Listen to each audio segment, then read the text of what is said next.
तो क्या न्यूजीलैंड ने पाकिस्तान की लंका श्रीलंका के साथ लगा दी है? न्यूजीलैंड वर्सेस श्रीलंका मैच में श्रीलंका मैच हार गई है। श्रीलंका वर्ल्ड कप से बाहर हुई है, लेकिन श्रीलंका के साथ साथ पाकिस्तान भी ऑलमोस्ट बाहर हो गया। हम मतलब वो पाकिस्तान जिसका हर वर्ल्ड कप में एक ही सीन होता है कि हम कुदरत के निजाम के भरोसे हैं, फलानी टीम फलाने से हारे, फलाने से हारे और फिर हम जीत जाएं।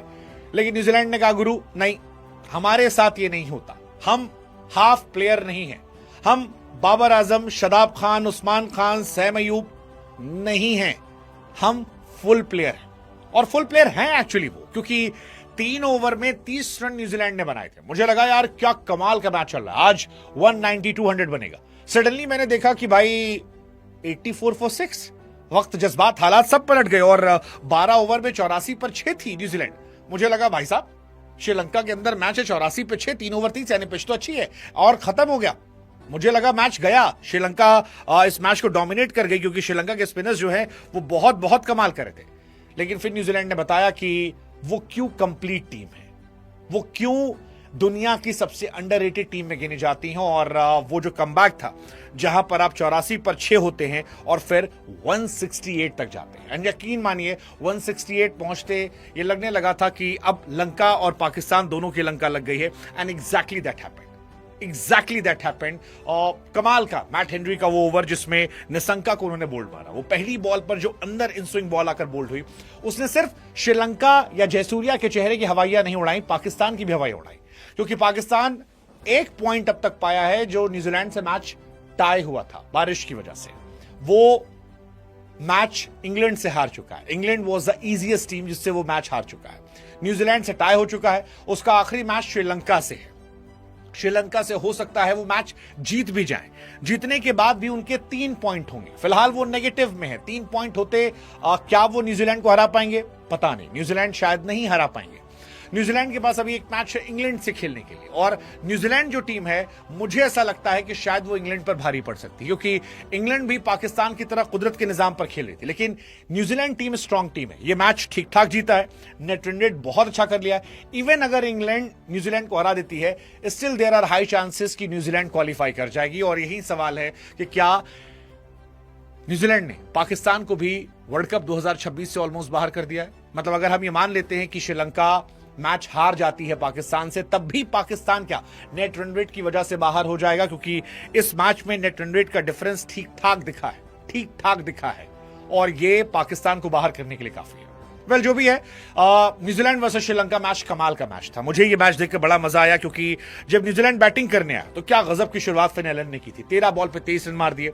फिर उसके बाद तीक्ष्णा, चमीरा, विल्लालागे, इन लोगों ने कमाल की गेंदबाजी की। मतलब अगर आप स्टार्ट देखो, टाइम सफर शुरू में गए, चमीरा 8 रन पर गए। वो रचिन रविंद्र ने कोशिश की थी फिन एलन के साथ, बट जैसे दूसरा विकेट गिरा, 30 पर पहला और उसके बाद 34 पे दूसरा, 75 पे तीसरा, 84 पे चौथा, 84 पे पांचवा, 86 पे 84 पे छठा, और ये कहानी 12 ओवर की थी। उसके बाद 19वें ओवर विकेट गिरा 168 पर। मतलब आप खुद सोचिए कि 12 ओवर में 84 और 19वें ओवर में 168। I mean what a comeback by New Zealand, what a comeback by captain Mitch Santner. 26 गेंदों पर 47 रन उस पिच पर जहां पर मिडिल ऑर्डर के बल्लेबाज 100 के स्ट्राइक रेट से रन नहीं बना पाए थे। I mean hats off to Santner, and Santner actually made that difference, जिसकी वजह से श्रीलंका जो है वो पैनिक कर गई। और उस मोमेंटम को बाद में मैट हेनरी ने और रचिन रविंद्र ने कंटिन्यू कर दिया, क्योंकि मैट हेनरी ने जब पहली बॉल पर निशंका को आउट किया था, I think half battle was वहीं डन, हाफ बैटल वहीं खत्म हो गई थी, क्योंकि निशंका ही इस टीम के आनमान शान थे, वही इस टीम की जान थे। और अगर वो ना चलते तो हमें यह पता था कि ये टीम बहुत लंबा नहीं जा सकती है, ये टीम जो है संघर्ष करेगी। कुशल मेंडिस, आप क्या फालतू शॉट था। मतलब मुझे अभी भी नहीं पता कि वो रचिन रविंद्र की बॉल पर कैसे इतना फालतू शॉट खेल सकते हैं। देन अगेन पवन जो आए थे वो भी एक फालतू शॉट खेलकर आउट हो गए। असलंका जो कैप्टन थे वो भी मैट हेनरी की एक होशियारी पर आउट हुए आगे बढ़ने पर। रचिन रविंद्र इस मैच के अनसेड हीरो हो चुके हैं, क्योंकि 4 विकेट अगर आप शुरू के टॉप 5 में निकालते हो तो ये बताता है कि आप कितने कमाल के गेंदबाज हो गए हो, और सबसे अंडररेटेड बॉलर थे। मुझे एक्सपेक्ट नहीं था कि वो 4 विकेट निकालेंगे, बट निकाला और कंट्रीब्यूशन किया इंडियन स्टेटस में, क्योंकि रचिन रविंद्र बेंगलोर से। राजस्थान रॉयल्स का सिंपल है, 5 बल्लेबाज, 5 गेंदबाज और एक रियान पराग। हाँ जी, यही हर्षा भोगले ने रियान पराग को लेकर कहा था राजस्थान रॉयल्स को लेकर, लेकिन अब रियान पराग कैप्टन रियान पराग हो गए। शॉकिंग फैसला है क्योंकि यशस्वी जायसवाल और रविंद्र जडेजा को लेकर माना जा रहा था कि कैप्टेंसी इन्हें मिल सकती है। थ्योरीज आ रही थी कि जडेजा सीएसके से गए इसलिए हैं क्योंकि वो कैप्टन के तौर पर अपने आप को एक्सप्लोर करना चाहते हैं, बट कैप्टन वो नहीं बने। थ्योरीज थी कि जायसवाल कैप्टेंसी चाहते हैं आने वाले सालों के लिए, बट उन्हें कैप्टन नहीं बनाया गया। अब रियान पराग के कैप्टन बनने के बाद सवाल यह शुरू हो रहा है कि रियान पराग जब कैप्टन बन गए और ऑफिशियल अनाउंसमेंट हो गई है, तो क्या राजस्थान रॉयल्स में सब सॉर्टेड हो जाएगा या फिर नए सिरे से बवाल होगा? ये सवाल है।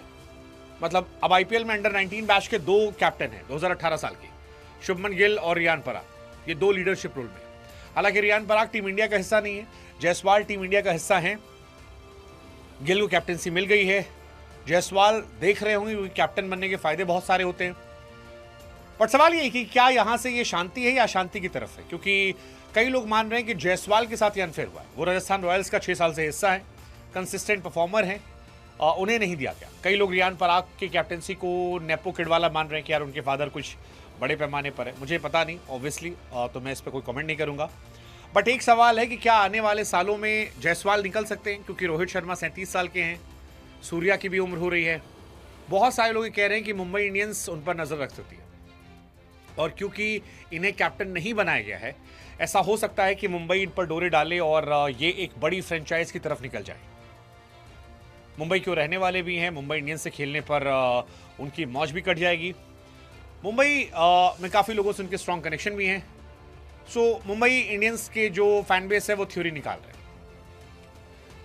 हालांकि बहुत लोग ये मान रहे थे कि वैभव सूर्यवंशी और जायसवाल अगर साथ में रहते हैं तो ये राजस्थान को बहुत विस्फोटक टीम बना देगा। हेटमायर अच्छा खेल रहे हैं उनके सीजन में, रियान पराग हो गए, सॉर्टेड टीम थी। संजू सैमसन पिछले साल से कप्तान थे।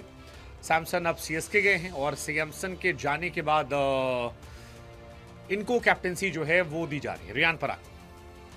अब थ्योरीज अलग अलग है, but Riyan Parag is a good player. मुझे बीते कुछ सालों में उनका एटीट्यूड अच्छा लगा था।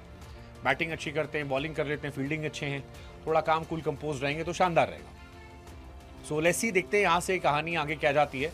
But it's a great journey for Riyan Parag, क्योंकि इतने सारे उन पर आरोप लगे और आज वो कैप्टन बने, तो it's a great thing for him. Rahul Dravid का जाना भी सवाल था। संकारा जो था, अब कहा जा रहा है कि वो ज्वाइन कर लेंगे वापस। सो लेट्स सी कहाँ ये ले जाता है, रियान पराग कैप्टनसी से कहाँ जाते हैं। But we all feel bad for Jaiswal, क्योंकि रन बनाना, सब कुछ करना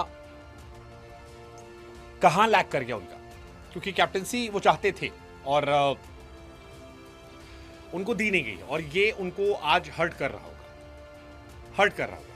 एक थ्योरी आरसीबी को लेकर भी चल रही है कि आरसीबी भी उन पर नजर रख सकती है, क्योंकि विराट भी रिटायर हो जाएंगे 2-3 सालों में, तो हो सकता है कि जायसवाल को वहां भी देख लें। बिकॉज जायसवाल एनी डे कोई भी अच्छी टीम जो है वो चाहेगी, मतलब कि जायसवाल जैसा खिलाड़ी उनकी टीम में हो। जायसवाल को टीम में जगह नहीं मिल रही है, बट वो अगले 10 साल के खिलाड़ी हैं। सो कैप्टनसी के डिजायर तो दिखाई थी उन्होंने, अब राजस्थान नहीं दे रही, तो लेट्स सी, देखते क्या आते हैं। मेगा ऑक्शन से पहले मुझे लगता है कि शायद वो राजस्थान छोड़ दें, ऐसा मेरा मानना है। What's your take, let us know. आप बताओ कमेंट सेक्शन में कि क्या रियान पराग को फिट करने के लिए संजू और जायसवाल को साथ ही गलत हुआ? क्योंकि लास्ट ईयर ही जब रियान पराग ने कैप्टनसी की थी, मैंने तभी कह दिया था कि अब संजू के लिए भी बहुत मुश्किल है। संजू ने आगे सीएसके देख लिया, वहीं मैंने हालांकि लास्ट ईयर के सारे आईपीएल वीडियो में बता दिया था कि अब next is Riyan Parag. But what about Jaiswal? Last year Riyan Parag ने कैप्टनसी की थी, बहुत अच्छा नहीं रहा था सीजन। 6 में हारे थे, 2 जीते थे। बैट से अच्छा किया था उन्होंने, 8 मैच में 38 के एवरेज से रन बनाए थे। 95 वाली पारी बहुत शानदार थी। So as a batsman he was good. You tell, complications बढ़ेंगे या घटेंगे?